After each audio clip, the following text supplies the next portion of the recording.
Do we have too much government? We need to put people ahead of corporate profits. This system is so lopsided. This threat is a real threat to democracy. And I think that's really important. That's something we haven't been doing in this country for a long time. Where do you start? What do you do? How do you do it? Access to Democracy and other Eagan community television programming is supported by Thomson Reuters, makers of Westlaw Next and based in Eagan. Through Westlaw Next and other innovative online services, Thomson Reuters is the world's leading source of intelligent information for businesses and professionals. Online at thomsonreuters.com. And by U.S. Federal Credit Union, the member-owned financial institution offering service, value, and experience you can trust to the greater Twin Cities community.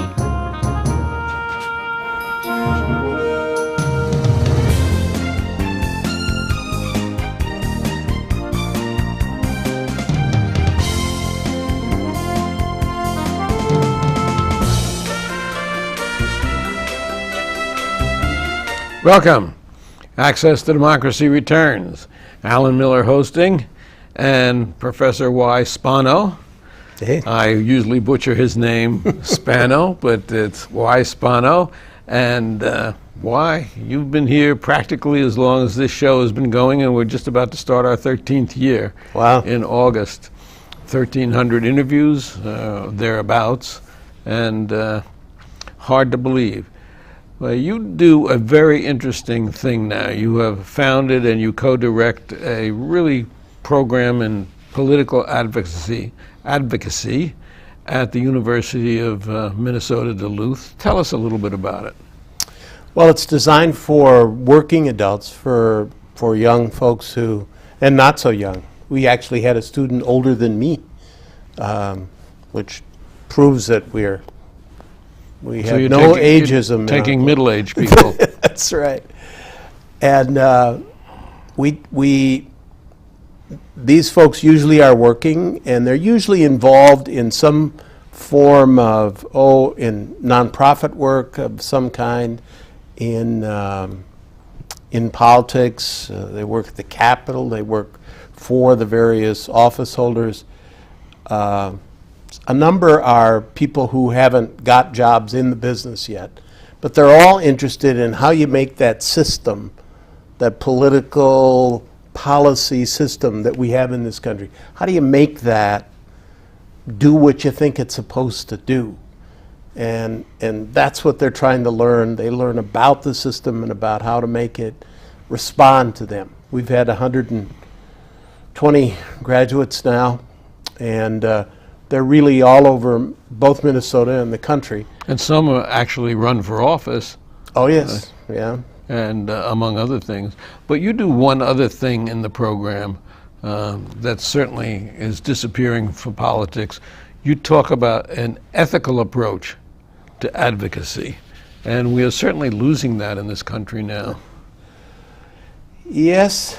And I think part of the perception of that loss of ethical base has to do with the fact that really back in the 50s and 60s, I blame a number of political scientists began to say, you know what's wrong with this country? There's only two political parties, and there's too much range of ideology in the two parties. We had in those days, as I know you remember, the Southern Democrats, who were really very conservative, and their seats were based on racial profile. I mean, these were not. They are today some Tea Party Republicans. That's right.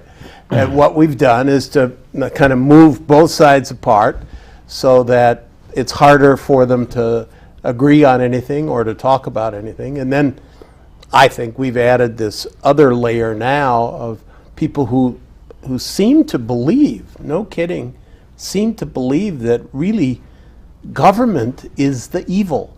It is the place where your money goes to get not used, to get lost, to get wasted. Yeah, and people And- like teachers are making too much money. Right. Union people don't deserve pensions and things like that. It's really a skewed view of reality based on the history of this country. We also had nationally, certainly, and then in this state, we began to make changes in our system of communications, political communications, and there's an interesting figure now involved in the suit at the Minnesota Senate, Michael Broadcorp, and Michael had a blog for quite a while called Democrats and Others Exposed, and it was really tough stuff. He castigated Democrats in just about every move that they made. And many of those who were targeted felt not only unfairly, but actually untruthfully, allegations. But that became kind of the standard of how political communications happened. And so eventually we got to a point, apparently, everywhere where all you could do was holler at each other. That was all that was left to do. And it turns out that that's not a very good way to get things done. It's ground government to a halt, both in this state and nationally. To a considerable extent. Yeah. Less in this state than nationally, but still, it's been very, very harmful in terms of and when we think of government, it's all of us. What all of us can do together has been chopped away. And the result is that the standings of the United States have fallen in so many important categories as other nations are catching us or passing us in some important things, education-wise and otherwise. Yep. Health-wise, certainly. No, I think that's true. I mean, we really seem to me to be trying to move inexorably towards something like what we used to think of as third world countries. Third world countries were places where a few people had an awful lot of money and everybody else didn't have much. And we seem to be kind of trying to get to that point around here. Third world countries were places where the idea that everybody was supposed to have a chance and that there was a lot of ability to move up didn't exist there. And now the studies, saw one just the other day, I mean, it's beginning not to exist much here. We've created what appears to be almost a permanent class of people who are never going to make it. And a class of people who have so much and so much more than they need and their families need in the future that it makes no sense for them to put their foot on the throat of progress. Well, I guess that may be true theoretically, but from their standpoint, you know, we see an awful lot of investing in stopping any kind of redistribution of income in this country. And losing jobs because people find it cheaper to outsource and go overseas and get cheaper labor, while at the same time people in this country are wanting for work and looking for work and can't find the work because the jobs aren't there anymore. The textile mills aren't here anymore. The shirt factories aren't here anymore. So much is not here anymore. You pick up the phone if you have a problem with your phone and you get somebody in India. And that to me is a big, ongoing, and serious problem in terms of our democracy. Well, if I understand the economics correctly, that probably isn't going to change much until we get to a point where our wages are as low as they need to be to attract people to do these jobs. In a macro sense, I think the only way that we can get out of this is to have a belief that mind as opposed to physical labor is the wave of the future. And if you believe that, then it seems to me public policy has to begin to focus on how do we get more people who can begin to make mind contributions. And while education might be a start. right. And that while that reality exists, in my mind at any rate, we've done something that, to me, and I see this now because I'm working with young people who are, have $40,000, $50,000, $60,000 in student debt. People who get together and can't get married because that debt will never go away. I mean, it just, you can't even bankrupt yourself out of that debt. And that's very interesting. As I was just going to say, a corporation can go bankrupt and reorganize and write off so many of those debts. A student who goes bankrupt still has to carry those debts with them for eternity or until they're paid. One of the great disproportionate and unfair aspects of the system as it presently exists. And I mean, I understand the strains that are going on here. We have a whole number of people who are willing to say, you know what, you can see that education is economically good for somebody, and therefore they should pay for it. Well, but I can also see that education is good for all of us in a very, very real way, and we should be paying for, we should together, because it's better for us, be paying for a lot of it. As countries elsewhere do. As countries elsewhere see that their students who are ready for college and willing to go to college get their college education and don't pay for it. But those same countries also offer health care to their people. We can't even do that here without a partisan fight over health care, which should be one of the things that society guarantees, along with public safety and decent infrastructure, should be health care. But with the mindset that we have today, we can't guarantee that. No. It's a sad commentary. Now, you said Minnesota hasn't suffered as much. Probably that's so over the last several years.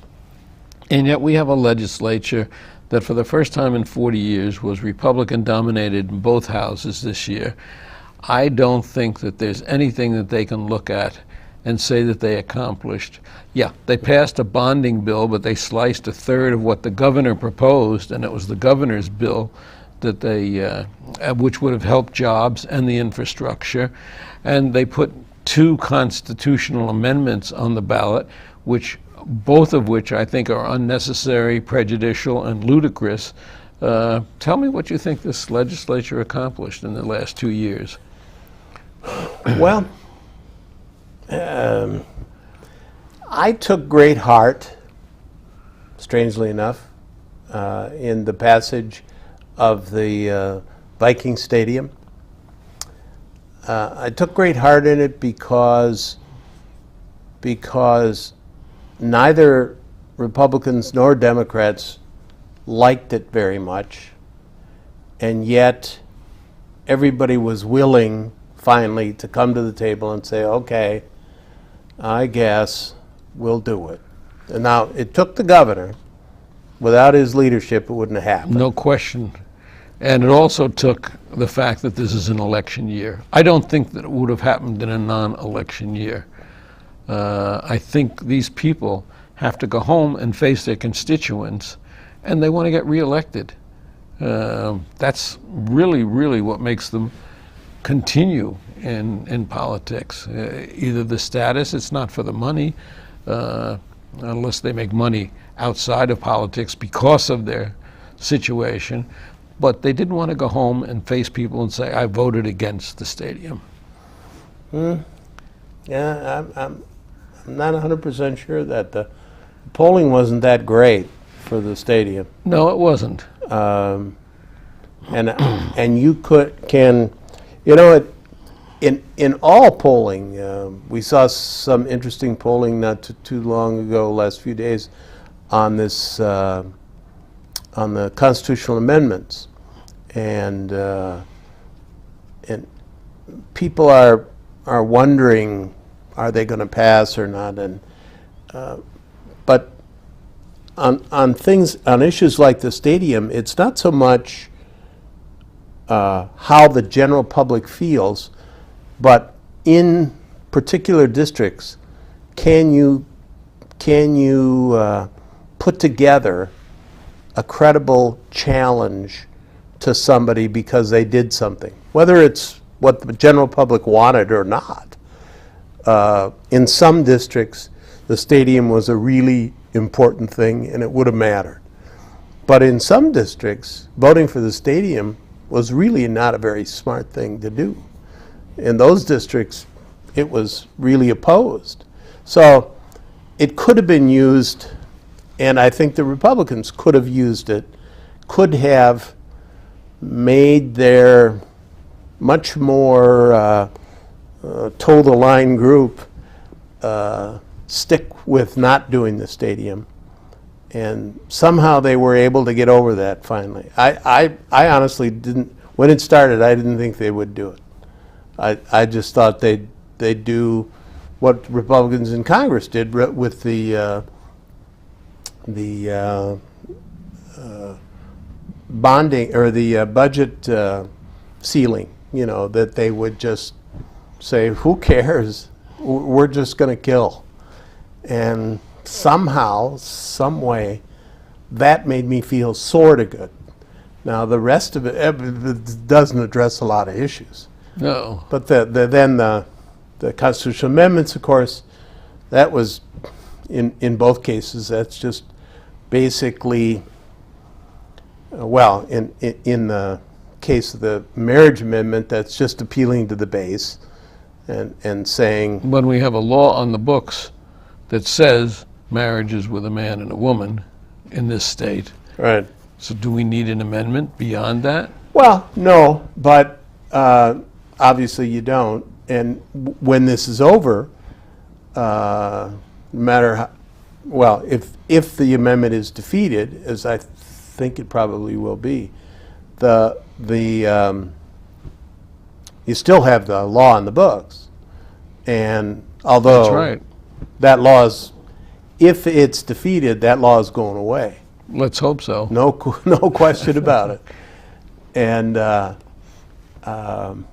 but the other one, most people, this is the amendment to permit or to require photo ID when voting.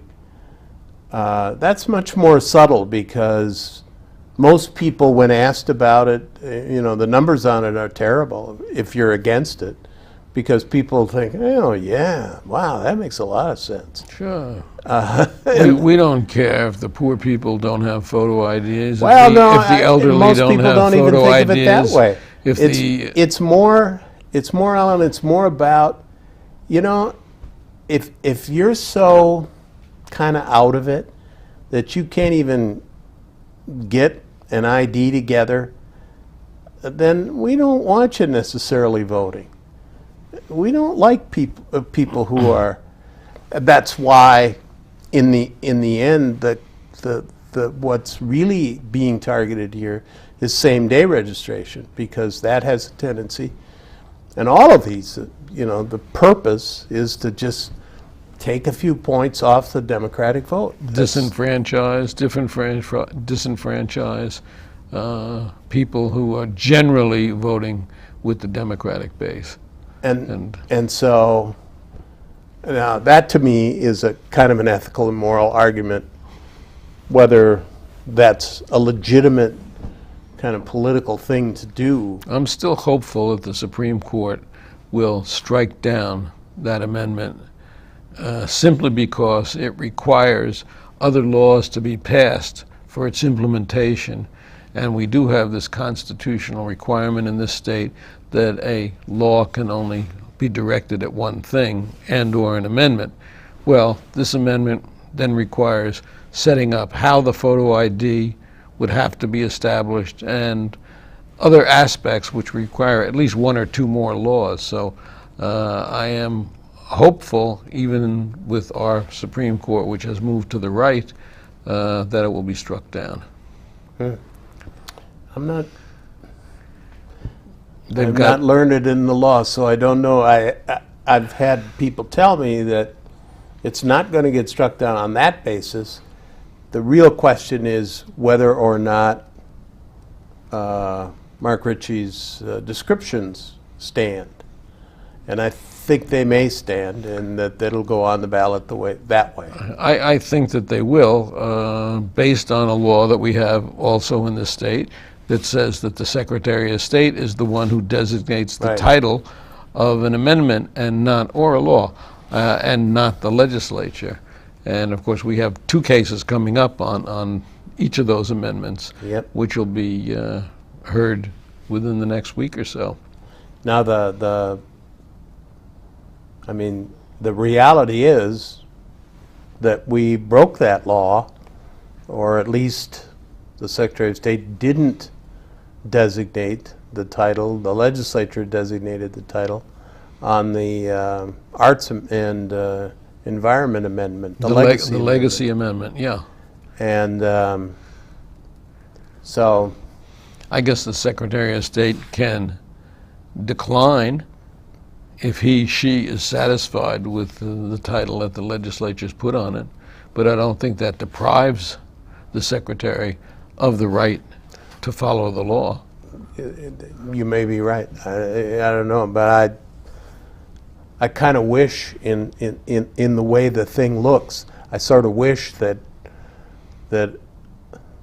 Secretary of State at that point had put a different title on there, because that would make it nice going forward.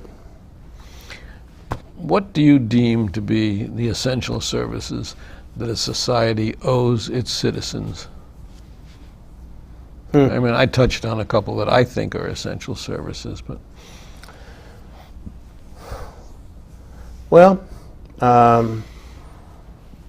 all of the kind of basic theoretical work around the role of government, going all the way back to Knox and all of the rest. Some sort of protection. Public safety. So, public safety. And that gets expanded sometimes to military, in other words, public safety on a larger scale. And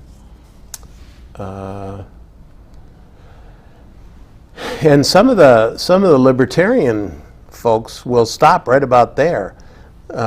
They may do a little bit more with like roads and bridges and but real basic infrastructure.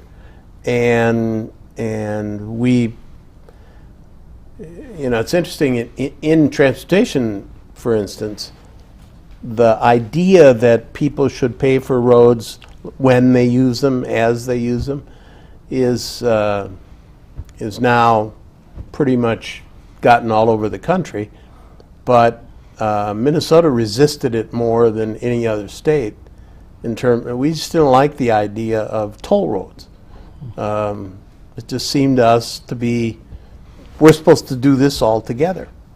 And that's one of the things that I keep thinking about in Minnesota relative to the rest of the country. We do think a little differently about this. You know, the support for the university used to be so strong because everybody thought it was their university.